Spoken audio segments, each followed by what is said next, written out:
All right, let's go through a few of these properties of exponents. There's properties of exponents, intro. Then there is one that's a little more challenging. All right, so let's start with the intro one. All right, first thing is when we see this sort of thing, just like in the last video, if you remember, we can multiply those two. When there's an exponent on the outside of the parentheses and only one item in there, we can say that it's the same thing as -1/2 times 4, right? So that would leave us with -2. You notice how they want us to write this in the form of this. Right, so let's keep going. Let's do another one. This time, we don't see parentheses and something up here and something up here. We don't see that. So we have a new property. Whenever we have this going on, something that we've done before, we need to add the exponents. So two of the same bases, the two same variables with two different exponents multiplied. We should add them. So now you got to put on your thinking cap. How do we add fractions like that, right? Well, 3/4 plus 1/3. Right? What we can do is we can make a common denominator. That common denominator would be 12. Right? 3/4 is the same thing as 9/12. This is the same thing as 4/12. We can add them up. When we add fractions, we don't add the bottom, we just add the top, right? So our new answer is y to the, and then 13. Ooh, make sure I have to hit that fraction button up there. Might have to use parentheses. 13/12, like that. Okay, let's do another one. Now we see that, zoom in. All right, we see we have a fraction. We remember from the previous video, another way to write fractions like this are to use negative exponents. So this becomes b to the -2/7. Right? What if I had something like this? 1 over x to the -5. Some people say, oh, is that a fraction? No, it's a negative exponent. This becomes x to the 5th, right? That's if there's a negative on the bottom. Let's do another one. 1 over a to the 3/7. That becomes a to the -3/7. Right? If I have another negative on the bottom like this, a to the -1/2, that becomes a to the 1/2, which I could also write as a square root. For a square root, you don't have to write the 2. It's already there. All right, so for this particular one, we're just going to change it to the negative fraction.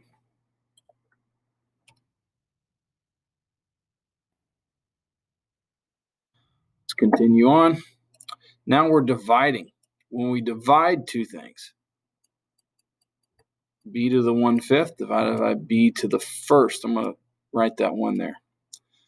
We subtract the exponents. So when we multiply two like bases, we add the exponents. Now when we divide, we subtract.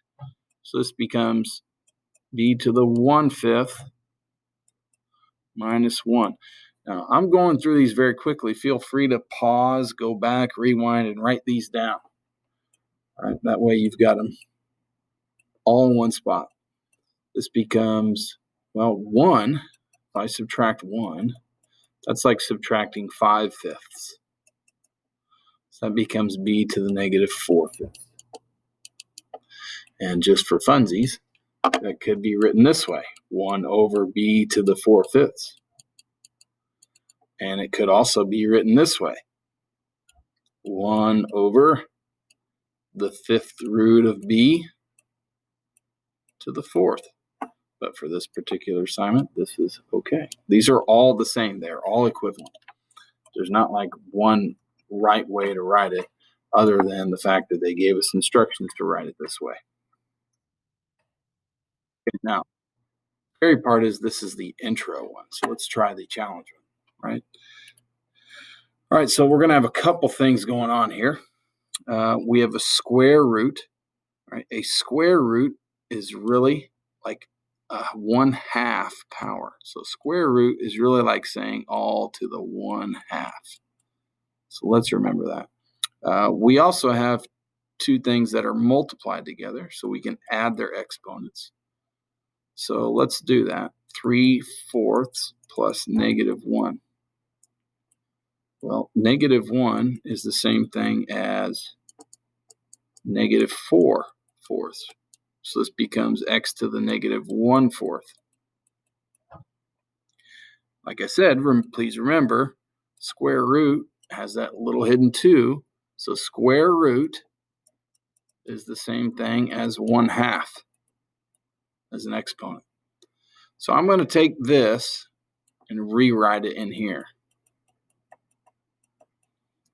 Now, we revert back to the properties of exponents. When we have parentheses like this, we can multiply those two. When you multiply fractions, you simply multiply the top and you multiply the bottom. And Con wants us to write it in this form, so we will. Again, I went through that one very quick. Feel free to pause if you have more questions. If you're watching this from home, feel free to email me. Let me know what your concerns are, right, if you have any questions. So let's do another one. This one's all sorts of crazy. We notice there's these two numbers hidden in there, right? And they're multiplied. So let's talk about that first. That simply is going to mean 9. That's it. Nothing crazy. We could just multiply the numbers. Then I see this going on. I see z and a 4th root. Well, that means z to the 1/4. Then I also have times z to the 3/4. When we multiply like this, we need to add the exponents. So what is 1/4 plus 3/4? That gives us 9z to the 1st, because that's 1. We don't have to write the 1 though. All right, so 9z. This form up here is just saying, hey, you might have a number in front, which is what we do now. All right, let's do one more. Now we have the same situation. We have 10 divided by 2. Let's go ahead and do that. It's 5. We can simplify that. On the top, it says z to the 1/3 power, because it's a cubed root, divided by z squared. What do? Well, we have to subtract the exponents when division's going on. So we have z to the 1/3 minus 2. We need to remember that we need to find a common denominator here in order to do this. So, and we need to be exact. Decimals aren't going to work on this assignment. 1/3 minus 2. Well, 2 is the same thing as 6 divided by 3. So this becomes z to the -5/3. Don't forget, we also have this 5 right there. So 5z to -5/3. Ooh. I need to do this first, yeah. Okay, that's all. These are challenging. Notice there's a ton of questions, right? We see the 15 there. Oh my goodness, right?